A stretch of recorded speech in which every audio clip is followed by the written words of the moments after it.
Eu sempre priorizei e dei mais atenção à minha filha mais nova porque ela cresceu sem pai, enquanto a mais velha tinha o dela presente e sempre pôde contar com ele. Achei que era justo compensar essa diferença, mas minha filha mais velha começou a reclamar que eu tratava a irmã melhor e que se sentia negligenciada. Achei que ela estava sendo dramática e quando continuou me confrontando, eu a coloquei de castigo. Acabei tomando uma decisão extrema. Mandei ela morar em outro país e cortei totalmente o contato com o pai como forma de punição. Agora ela se recusa a voltar, meu ex está pedindo a guarda completa e até minha filha mais nova não quer mais ficar comigo. Eu, mulher de 40 anos, tenho 2 filhas. Minha mais velha é Emma, de 14 anos, e a mais nova é Lily, de 9 anos. A maioria das pessoas de fora da família provavelmente assumiria que Emma é a filha favorita. Ela é incrivelmente inteligente, sempre entre as melhores da turma desde o 3º ano. Sempre foi bem comportada, madura e quieta. Os professores a adoram, e ela nunca se meteu em nenhum tipo de problema sério. No papel, ela parece uma criança exemplar. Lily é o oposto em quase todos os aspectos. Ela tem dificuldade com as notas, tem muitas explosões de comportamento, principalmente em casa, embora também tenha havido incidentes na escola, e no geral exige muita atenção. Ela é emocional, grudenta e precisa de reafirmação constante. Mas eu sempre acreditei que isso é compreensível, considerando que o pai dela morreu em um acidente de carro antes mesmo dela nascer. O pai de Emma ainda está presente e envolvido na vida dela, mesmo que nós tenhamos nos separado há anos. Não vou mentir, sempre senti uma profunda culpa por Lily não ter uma figura paterna. Não foi algo que ela escolheu, e eu tentei compensar isso estando mais presente para ela, tanto emocionalmente quanto fisicamente. Levei ela para terapia, para passeios de mãe e filha, aulas de dança e até pequenas viagens de fim de semana, só nós duas. Eu nunca excluí Emma dessas coisas de propósito, mas ela raramente queria ir. Ou dizia que tinha lição de casa ou falava, vocês duas podem ir. Eu sei que isso é mais para Lily mesmo. Eu presumi que ela só precisava de espaço e não quis forçá-la nada. Ainda assim, tentei incluí-la. Não todas as vezes, mas com certa frequência. Mas a verdade é que Emma sempre manteve distância. Mesmo antes das coisas piorarem, ela já estava emocionalmente fechada. Não sei quando isso começou, mas imagino que por volta dos 11 ou 12 anos. Ela ficou mais quieta e mais sarcástica, menos interessada em atividades em família. Achei que fosse apenas a puberdade. Então, quando Lily tinha por volta de 7 anos, começou a fazer perguntas como: por que a Emma não gosta de mim? E por que a Emma sai quando eu entro no quarto? No começo eu descartei como coisas normais entre irmãos, mas continuou acontecendo. Emma começou literalmente a se levantar e sair do cômodo quando Lily entrava. Ela ficava sentada em silêncio à mesa do jantar, com os olhos grudados no celular, quase sem dizer uma palavra. Se eu pedia para ajudar Lily com alguma coisa como a lição de casa ou encontrar os sapatos, ela ficava irritada ou simplesmente ignorava. Admito que provavelmente lidei com isso da maneira errada, porque a confrontei mais como um pai brigando com um filho do que como uma mãe tentando entender. Eu disse que ela estava sendo injusta com a irmã e que estava machucando os sentimentos de Lily. Emma simplesmente se fechava e dizia coisas como: você só se importa quando ela está chateada. Ou, por que você não escuta quando eu não estou bem? Sinceramente, eu não entendia o que ela queria dizer com isso. Ela tinha o pai, a escola e os amigos. Sempre pareceu estável. Eu não via do que ela estava sentindo falta.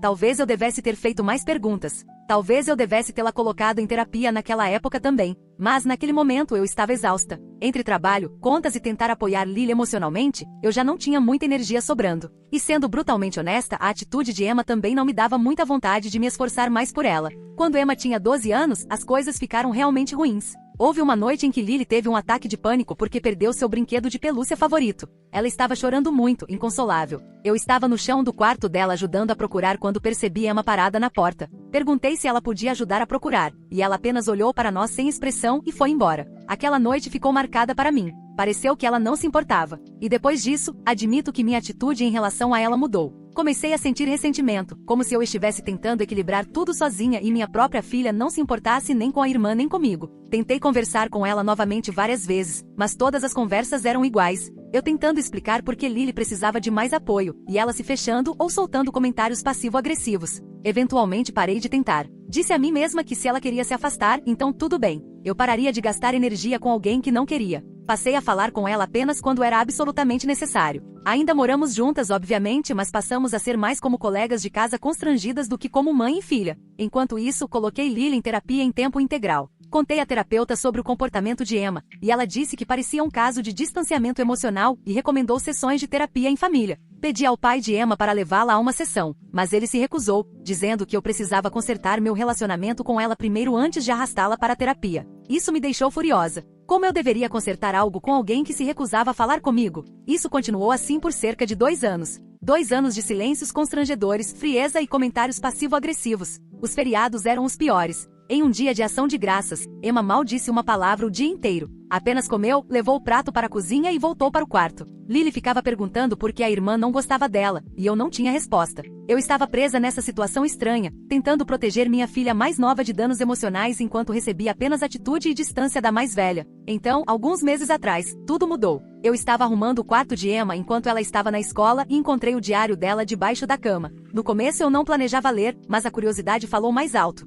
O que encontrei me abalou. Páginas e mais páginas de desabafos. Não apenas sobre mim, mas sobre Lily também. Ela chamou a irmã de uma pirralha manipuladora, disse que ela era a muleta emocional da mãe e até escreveu: se um dia eu tiver filhos, nunca vou deixar que um deles se torne meu trauma como Lily é para a mãe. Eu não conseguia acreditar. Ela escreveu que odiava a irmã, que desejava que ela simplesmente desaparecesse, e que eu a tinha usado como um substituto de marido para trabalho emocional até substituí-la por outro Lily. Havia partes em que ela me chamava de narcisista. Dizia que eu a tornava invisível. Essa foi a palavra que ela usou repetidamente, invisível. Depois disso não me senti mais segura deixando ela perto de Lily. Um ódio assim pode crescer e se transformar em algo tóxico, especialmente depois de anos de silêncio e raiva não resolvida. Então tomei uma decisão. O pai de Emma estava passando por dificuldades financeiras e não podia ficar com ela em tempo integral. Eu também não queria que ela continuasse aqui, onde o ambiente tinha se tornado tenso e emocionalmente carregado. Tenho uma tia que mora no exterior. Ela é semi-aposentada, está estável financeiramente e não tem filhos.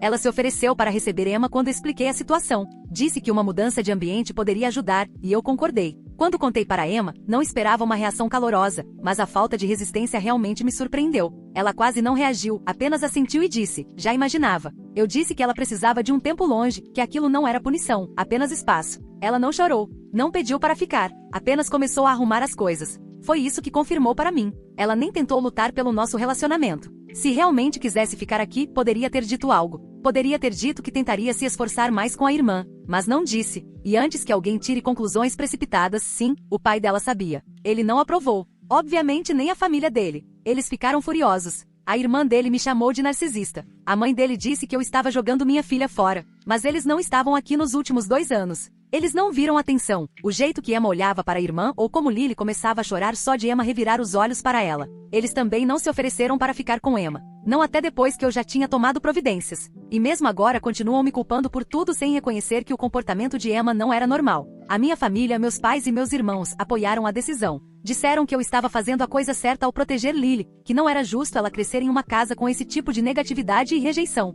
E novamente eu nunca disse que Emma era um monstro. Mas quando uma adolescente de 14 anos escreve em detalhes o quanto odeia a irmã e deseja que ela não existisse, deixa de ser apenas angústia adolescente. O pai de Emma agora está dizendo que vai buscar a guarda total. Está tentando conseguir um lugar maior para morar. Mas mesmo que consiga, eu não vou abrir mão da guarda. Eu não deixei de ser mãe dela só porque a enviei temporariamente para outro lugar. Isso não foi abandono. Foi uma forma de contenção. Danos emocionais acontecem dos 2 lados. Passei anos tentando impedir que Lily entrasse em espiral. Eu não ia deixar o ressentimento da irmã mais velha desfazer todo o trabalho que fizemos. O que realmente me incomoda é como as pessoas continuam distorcendo isso, dizendo que eu escolhi Lily em vez de Emma. Não foi isso que aconteceu. Sempre amei as duas. Mas uma filha perdeu o pai antes mesmo de nascer, enquanto a outra tinha 2 pais que se importavam com ela. Claro que tentei compensar essa diferença. Claro que tentei preencher essa lacuna. Pessoas na internet e na vida real continuam dizendo que eu deveria ter percebido que Emma estava sofrendo. Mas quais sinais? Ela sempre foi quieta, sempre distante, nunca quis conversar. Nunca disse que se sentia deixada de lado.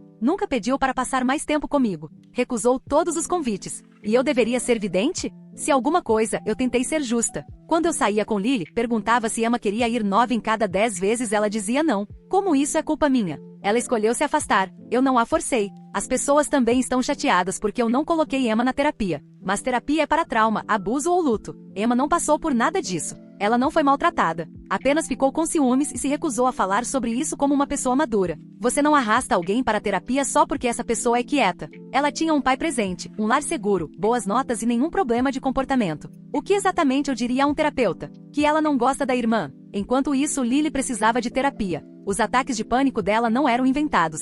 O medo de abandono não era imaginação. Ela costumava acordar chorando depois de sonhos em que eu a deixava, assim como o pai dela deixou. Eu não ia deixar isso piorar sem fazer nada. E sim, talvez isso tenha significado que eu dei a ela mais tempo e mais atenção focada, mas era necessário. E Emma poderia ter dito alguma coisa se sentisse injustiçada. Ela não disse. Agora as pessoas estão me retratando como uma mãe fria e fracassada porque escolhi proteger a filha mais nova de um dano emocional crescente. O que eu deveria fazer? Esperar até Emma dizer algo cruel na cara da irmã? Esperar até Lily parar de confiar completamente nas pessoas? E a pior parte é que o pai de Emma agora quer me apagar completamente da vida dela. Ele diz que quer a guarda total, que eu a abandonei, mas não abandonei. Ela ainda é minha filha. Eu ainda falo com ela semanalmente. Envio pacotes para ela. Até paguei por uma terapeuta perto da casa da minha tia, caso ela decida que quer fazer terapia. Mas ela não vai, porque também se recusa a admitir que teve qualquer responsabilidade nisso. Para deixar claro, isso não é sobre punição. Eu não a mandei embora por vingança. Fiz isso para proteger as duas crianças. A energia dentro de casa tinha se tornado tóxica. Todo mundo estava andando em ovos. Eu dei a ela um lugar seguro para ficar. Não a expulsei pela porta. Ela tem espaço, segurança e liberdade. Isso é mais do que eu tive quando cresci. E novamente, isso é temporário. Se o pai dela se recuperar financeiramente e quiser ficar com ela, eu vou considerar. Mas não vou entregar a guarda total só porque uma adolescente não gosta da irmã. E eu finalmente disse isso em voz alta. Eu ainda sou a mãe dela. Ainda a amo. Mas também sou responsável pelas duas filhas, não apenas pela que tira boas notas e sabe esconder ressentimento atrás do silêncio. Então, Reddit, eu sei o que o lado do pai dela diz. Sei também o que alguns de vocês podem dizer, mas preciso de uma opinião de fora. Sinto que fiz a coisa certa. Comentários do Reddit. Comentário 1. Você fala sobre proteger sua filha mais nova, mas em nenhum momento parou para olhar seriamente por que Emma começou a se afastar em primeiro lugar. Você admite que estava emocionalmente distante dela. Você admite que parou de falar com ela, a menos que fosse necessário. E, em vez de lidar com a raiz do problema, o seu favoritismo evidente, você a puniu por reagir a isso. Isso não é rivalidade entre irmãs.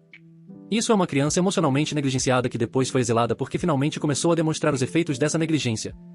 Ela escreveu seus sentimentos em um diário privado, que você violou, e em vez de usar isso como um alerta, você usou como justificativa para mandá-la para outro país. Você nunca abriu espaço para Emma ser qualquer coisa além de quieta e acomodada. No momento em que ela deixou de ser assim, você a tratou como uma ameaça. E agora ela foi embora. Sua reação não é tristeza, é alívio. Isso diz tudo. Você é a culpada. E, se o pai dela for inteligente, vai conseguir a guarda total. Comentário 2. Sim, você é a culpada. Mas sua filha provavelmente está melhor longe de você. Esse relato realmente me deu dor no peito. Você não é apenas a pessoa errada nessa história. Você é o problema inteiro. Você negligenciou uma filha e usou a outra emocionalmente como se fosse um animal de apoio emocional. E quando a mais velha finalmente quebrou depois de anos de pressão silenciosa, você a puniu por isso. Você fala como se Emma tivesse escolhido se afastar, mas que escolha ela realmente tinha? Você ignorou as necessidades dela, comparou ela com a irmã, fez ela se sentir culpada por não ajudar você a lidar com os problemas de Lily e depois retaliou ignorando-a como se fosse algum tipo de lição. Isso não é criação de filhos. Isso é abuso de poder. Você leu os pensamentos privados dela, decidiu que ela era perigosa e, em vez de ajudar, a baniu para outro país. Você ao menos consegue ouvir a si mesma? Sinceramente, a melhor coisa que aconteceu para ela foi sair da sua casa. Você não ama sua filha. Você ama a versão dela que tornava sua vida mais fácil. Quando ela parou de fazer isso, você a descartou. Então, sim, você está errada. Mas ela provavelmente está mais segura sem você. Comentário 3. Você enviou sua filha de 14 anos para outro país. Você está errada por abusar dela. Sim, isso é abuso emocional. Ler o diário privado dela e literalmente exilar sua filha. Seu relato parece uma história de terror psicológico. Você é a abusadora nessa situação. E o mais assustador é que você genuinamente parece não perceber que negligenciou sua filha mais velha por anos. Você transformou o trauma da irmã em uma arma para justificar o favoritismo. Você deu a Lily terapia, carinho e proteção. E deu a Emma silêncio, distanciamento emocional e ultimatos. E quando Emma finalmente expressou anos de dor reprimida em privado, sua solução foi exilá-la. Não há outra palavra para isso. Você exilou sua própria filha. E agora você ainda tem a audácia de dizer que não se sentia segura com ela perto da outra filha, quando a única pessoa que demonstrou causar dano ativo dentro dessa casa foi você. Você redefiniu o conceito de filho favorito para encaixar na sua narrativa. Você diz que Emma não foi abusada, mas como você chama isso? Anos de negligência e alienação psicológica seguidos de abandono completo. Espero que sua tia se torne a verdadeira mãe que ela precisava o tempo todo. Porque, se existe alguma justiça neste mundo, você nunca mais terá a guarda dela. Você está errada em um nível imperdoável. Atualização. Muita coisa aconteceu desde meu post original. Eu li todos os comentários, até mesmo os que me chamaram de abusiva ou de fracasso como mãe. Não vou mentir, tem sido difícil. Depois que Emma estava morando com minha tia havia alguns meses, comecei a sentir que estava pronta para trazê-la de volta para casa. Achei que ela já teria tido tempo para refletir e talvez até apreciar esse recomeço. Mas quando liguei para minha tia para organizar o retorno, fui completamente pega de surpresa. Emma não queria voltar. E pior, ela tinha contado tudo para minha tia. Não apenas sobre a tensão com Lily ou sobre a dinâmica da casa, mas também que eu li o diário dela, que eu a excluí emocionalmente e que a abandonei. Ela me retratou como uma mãe fria e manipuladora que a mandou embora por ela estar deprimida. Minha tia, que nunca teve filhos, de repente começou a me dar lições sobre como ser mãe. Ela disse que o que eu fiz foi abusivo, que eu deveria ter feito terapia com Emma, não apenas com Lily. Disse que eu quebrei a confiança ao ler o diário e que usei minha filha mais nova como escudo para evitar encarar minhas próprias falhas. Ela disse que Emma tinha feito um progresso enorme e que não havia a menor chance de mandá-la de volta. Depois ainda ameaçou chamar o Conselho de Proteção à Criança se eu insistisse.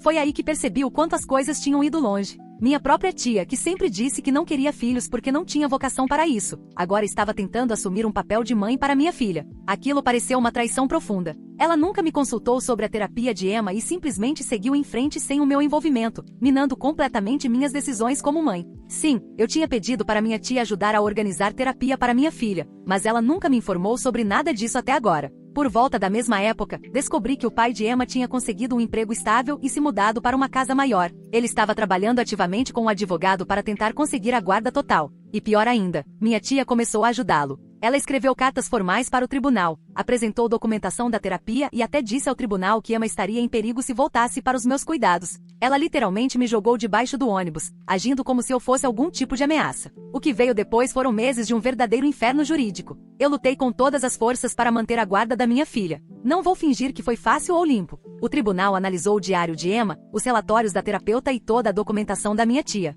Eles me retrataram como emocionalmente ausente, como alguém que retaliou contra a própria filha em vez de cuidar dela. Disseram que Emma apresentava sinais de trauma de abandono e que o ambiente que eu criei contribuiu para isso. Também tentaram usar a idade dela, 14 anos, como fator, dizendo que ela deveria poder escolher onde morar. Mas ela ainda é menor de idade. Não é madura o suficiente para tomar decisões que mudam a vida com base em emoções temporárias. Eu deixei isso muito claro e me mantive firme. Eu nunca machuquei fisicamente. Nunca coloquei em perigo. Tudo o que fiz para ajudá-la. Esse foi meu argumento e o tribunal ouviu. Eu venci. A guarda total foi restaurada. Mas a vitória durou pouco. Como parte do plano de transição, Emma foi colocada temporariamente sob os cuidados do pai enquanto finalizávamos tudo. Durante esse período, ele e minha tia tentaram insistir ainda mais, usando alegações fabricadas de sofrimento emocional para atrasar o retorno dela. O tribunal não acreditou nisso, mas o dano já estava feito. Emma voltou para minha casa com raiva, fechada e hostil. Ela não queria estar aqui. Disse isso claramente. Eu não pedi para voltar. Tentei sentar com ela, conversar e explicar que está é a casa dela e que eu sou a mãe dela, mas ela não quis ouvir. No momento em que entrou em casa, deixou claro que estava apenas contando os dias até poder sair legalmente para sempre. Nós discutimos. A situação escalou. Tive que deixá-la de castigo já na primeira semana. Ela se recusou a ir para a escola. Ficou trancada no quarto. Ignorou regras. A terapeuta que eu organizei para ela se recusou a continuar porque Emma não confiava no ambiente da casa. Eu estava tentando reconstruir as coisas e ela não queria colaborar. Vou ser honesta, eu não sou perfeita. Posso admitir que cometi alguns erros no passado. Talvez eu devesse ter conversado mais. Talvez eu devesse ter colocado as duas meninas em terapia mais cedo. Mas tudo o que fiz foi tentando manter minha família unida. Eu nunca deixei de amar Emma. Não a mandei embora para machucá-la. Fiz o que achei que daria a ela espaço e perspectiva. E agora, de alguma forma, eu sou a culpada por isso. Enquanto tudo isso acontecia, Lily acabou ficando em segundo plano novamente. Ela nunca reclamou, mas teve que ver a irmã voltar e se recusar até mesmo a olhar para ela. Consigo ver a confusão no rosto dela quando pergunta: por que Emma não quer falar comigo? E eu não tenho resposta. Não posso forçar esse relacionamento a se curar, mas também não vou deixar uma filha destruir emocionalmente a outra só porque está sofrendo. A terapeuta disse que se as coisas não melhorarem, eu posso perder Emma para sempre. Que quando ela fizer 16 anos ou no máximo 18, ela pode cortar completamente o contato comigo. E sim, isso me apavora. Eu não estou tentando controlá-la. Eu só quero que ela veja que estou do lado dela, que ainda estou lutando por ela porque me importo. Mas quanto mais eu tento, mais ela se fecha. Para piorar, o pai dela tem surfado nessa onda de simpatia e apoio público. Agora ele está estável, trabalhando em tempo integral e morando em um lugar bom. O mesmo homem que não pôde recebê-la quando eu precisei de ajuda agora parece o pai salvador. E as pessoas estão acreditando nisso. Decidi pedir um aumento da pensão alimentícia. Sim, eu sei que parece mesquinho, mas não é por vingança. É para garantir que ele não apareça do nada fazendo o papel de herói enquanto eu fico carregando todo o peso emocional. Agora ele tem mais recursos. E eu ainda estou lidando com contas de terapia, problemas na escola e uma casa que mal está se mantendo de pé. Não é vingança, é sobrevivência. Minha tia ainda fala com Emma pelas minhas costas. Ela ainda liga regularmente e continua se intrometendo. Chegou até a me dizer diretamente que está esperando Emma ficar velha o suficiente para tomar suas próprias decisões. Eu disse a ela que já fez estrago o suficiente e ela desligou na minha cara. Eu não sei como será o próximo ano. Só sei que não vou desistir. As pessoas parecem pensar que eu sou essa mãe fria e amarga que tem filhos favoritos e joga os outros fora quando se tornam inconvenientes. Essa não sou eu. Nunca fui. Eu lutei para proteger minhas duas filhas, mesmo quando isso me custou tudo. Talvez eu tenha tomado algumas decisões erradas, mas nunca parei de tentar. Ainda acredito que fiz o que precisava ser feito. Que o tribunal diga o que quiser, que minha tia julgue de longe, que o pai dela faça seu papel. No fim das contas, sou eu quem está aqui criando duas filhas sozinha, em uma casa que mal respira. Só espero que um dia Emma veja que eu nunca parei de lutar por ela. Comentários do Reddit. Comentário 1. Deixe-me deixar isso bem claro. Você não lutou pela sua filha.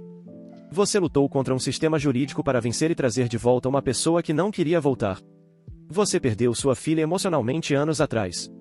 E, em vez de encarar isso, você a forçou a voltar para sua casa como se fosse uma prisioneira. Colocou-a de castigo quando ela resistiu, ignorou os limites dela, culpou-a e a chamou de instável. Você chama a recusa dela em voltar de instabilidade e usa isso como prova de que ela não pode tomar suas próprias decisões. Isso não é preocupação de mãe. Isso é gaslighting clássico. E depois tem essa história de aumentar a pensão só para limitar os recursos do pai dela. Pelo menos você foi honesta ao dizer que é mesquinho. Dou esse crédito a você. Mas chamar isso de sobrevivência é risível. Isso é controle. Você não suportou ver ele tendo alguma vantagem. E agora está usando dinheiro para puni-lo por ser o pai em quem Emma realmente confia. Você não é a heroína. Você é a vilã tentando convencer o público de que a história foi contada errada. Comentário 2. A parte mais triste dessa atualização não são as batalhas legais nem a tensão familiar. É que você ainda acha que isso pode ser consertado à força. Emma não confia em você. Isso não é rebeldia adolescente. É o resultado de anos sendo negligenciada, emocionalmente ignorada e depois descartada no momento em que se tornou inconveniente. Sua tia percebeu isso. O pai de Emma percebe isso. Até Lily, que você diz estar bem, provavelmente está carregando silenciosamente o peso dessa implosão familiar. Você disse que ela nunca reclamou. Claro que não. Ela viu o que aconteceu com a irmã quando expressou sofrimento. O retorno de Emma deveria ter sido um momento de responsabilidade, terapia e cura. Não mais castigos, mais jogos de poder e mais fingimento de que tudo o que você sempre quis foi ajudá-la. Você não venceu. Só comprou mais tempo para provar porque ela não deveria ficar. E pode acreditar, quando ela puder sair legalmente, ela vai. E não vai sobrar nada além do eco do seu próprio silêncio. Comentário 3. Você se convenceu de que está lutando por suas filhas, mas tudo o que está fazendo é transformá-las em vítimas do seu orgulho. Lily nunca reclamou. Ela aprendeu cedo que expressar suas necessidades levava à punição. Você a colocou no centro por anos, mas agora que ela não é mais o foco, ela mal aparece nesta atualização. É assim que o trauma geracional funciona. Ela internaliza tudo para não acabar como Emma. Quanto a Emma, você ainda não a vê como uma pessoa. Você a vê como um projeto que deu errado. No momento em que ela reagiu, você trocou empatia por estratégia. Você leu o diário dela, o que já foi uma enorme violação. Depois usou isso como arma para removê-la.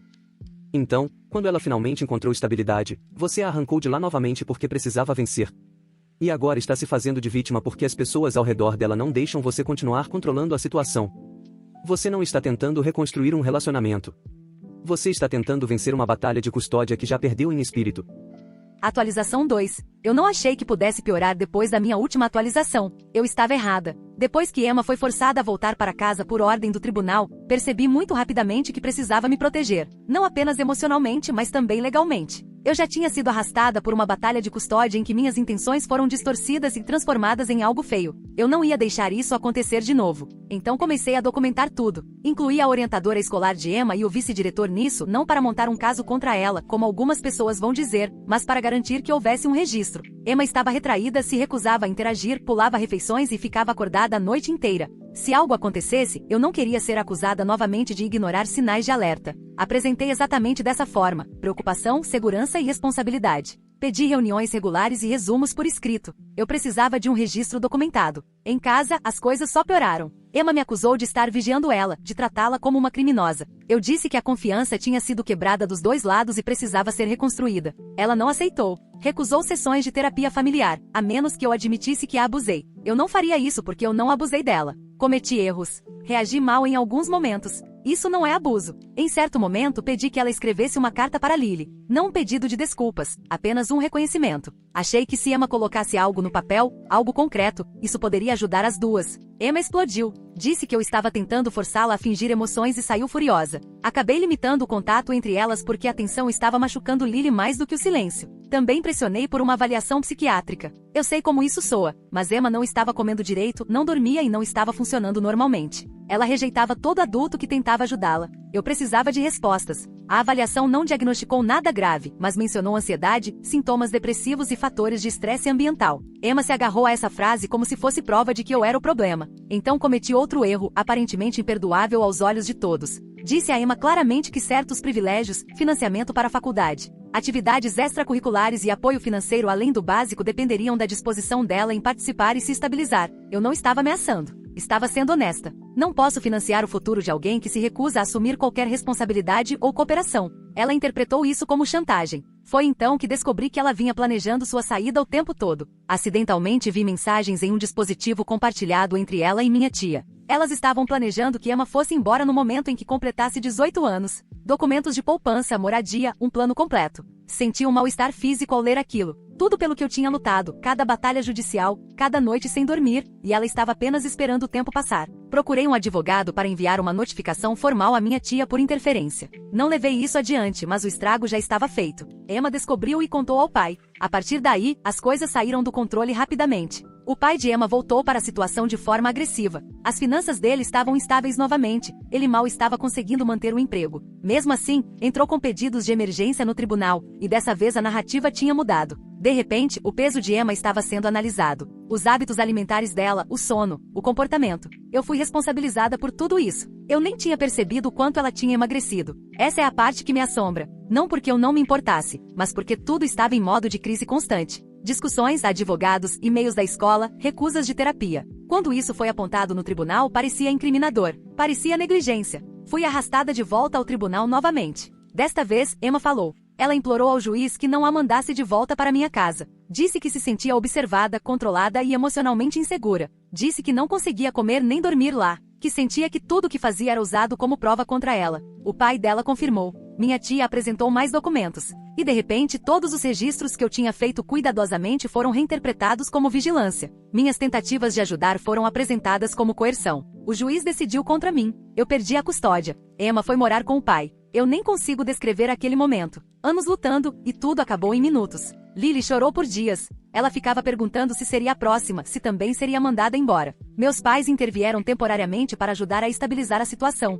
Mas o temporário virou outra coisa. Lily também começou a se afastar de mim. Parou de confiar em mim. Começou a passar cada vez mais tempo na casa dos meus pais. Eventualmente, eles sugeriram que ela ficasse com eles por um tempo, até as coisas se acalmarem. Foi nesse momento que percebi que estava sozinha. E não parou por aí. Alguém da escola de Emma, ou o pai dela, ou minha tia, eu nem sei, entrou em contato com o conselho tutelar. Eles apareceram fazendo perguntas sobre negligência, sobre alimentação, sobre segurança emocional. Eu não fui presa, mas cheguei perto. Se não fosse pelo meu advogado, tudo poderia ter terminado de forma muito diferente. Meu trabalho ficou sabendo do que estava acontecendo. O RH não disse nada diretamente, mas fui colocado em licença enquanto fazem uma revisão. Não sei se meu cargo está seguro. Não sei por quanto tempo vou conseguir pagar os honorários legais se não estiver. Eu odeio minha vida agora. Odeio os últimos anos. Cada decisão que tomei foi interpretada como maliciosa. Cada tentativa de ajudar virou prova de que eu era perigosa. Perdi minhas 2 filhas porque me importei demais, das maneiras erradas. As pessoas dizem que eu deveria ter deixado ir antes. Talvez estejam certas. Mas que mãe é elogiada por desistir? Que mãe deveria simplesmente dar um passo para trás e assistir enquanto seu filho entra em espiral? Estou reconstruindo minha vida do zero. Minha casa está silenciosa. Não sei o que vem a seguir. Tudo o que sei é que nunca tive a intenção de machucar ninguém. E de alguma forma acabei perdendo tudo. Enfim, nem sei mais que tipo de julgamento estou pedindo. Eu só precisava contar a história completa. Comentários do Reddit. Comentário 1. Você lutou pela guarda como se fosse uma guerra, não um relacionamento. Você fala em lutar pela sua filha, mas em nenhum momento fala sobre escutá-la. Tudo o que você fez desde forçá-la a voltar para casa, usar a conselheira escolar dela para documentação e ler mensagens privadas não tinha a ver com amor ou cuidado. Era apenas domínio. Emma estava se destruindo, emocionalmente e literalmente. Isso não é rebeldia. Isso é sofrimento. Isso é modo de sobrevivência. E sua resposta foi usar isso no tribunal para forçá-la a ficar. E agora você está surpresa porque ela implorou para ir embora? Vamos lá. Ela não entrou em espiral por causa da tia, do pai ou do Reddit. Ela entrou em espiral porque vivia em uma casa onde todo sentimento precisava ser justificado por escrito e cada interação era usada como arma. Você queria estar certa mais do que queria estar próxima. E agora você está sozinha. Comentário 2. Sua filha definhou na sua casa e você quer simpatia. Ela não estava apenas infeliz. Ela estava se deteriorando fisicamente, perdendo peso, sem dormir, e sua reação foi papelada, não preocupação, não culpa, não verificar como ela estava. Você estava ocupada demais construindo um dossiê para a próxima batalha de guarda para perceber sua filha entrando em crise bem diante dos seus olhos. E mesmo agora você ainda acha que foi a parte prejudicada, que está sendo punida por se importar. Não. Você está enfrentando as consequências de ter sido emocionalmente negligente e extremamente teimosa. Você não perdeu tudo por causa de um erro. Você perdeu tudo porque se recusou a parar de cometer o mesmo erro repetidamente, cada vez com mais força. Comentário 3. Suas atualizações parecem relatórios de caso, não reflexões. Você documentou tudo. Montou um arquivo. Citou avaliações. Estabeleceu condições. Mas onde está o amor em tudo isso? Você tratou sua própria filha como um risco a ser administrado. Até a forma como você descreve Lily como alguém que nunca reclamava diz muito. Isso não é uma criança saudável. É alguém que aprendeu a se suprimir. Porque viu o que aconteceu quando a irmã não fez isso. E agora suas duas filhas se foram. Uma implorou ao tribunal para escapar. A outra simplesmente se afastou em silêncio. Você diz que foi porque se importava. Não. Foi porque se importava mais com controle do que com conforto. Mais com ser vista como mãe do que com realmente ser uma. O que está acontecendo com você agora não é injustiça. É consequência.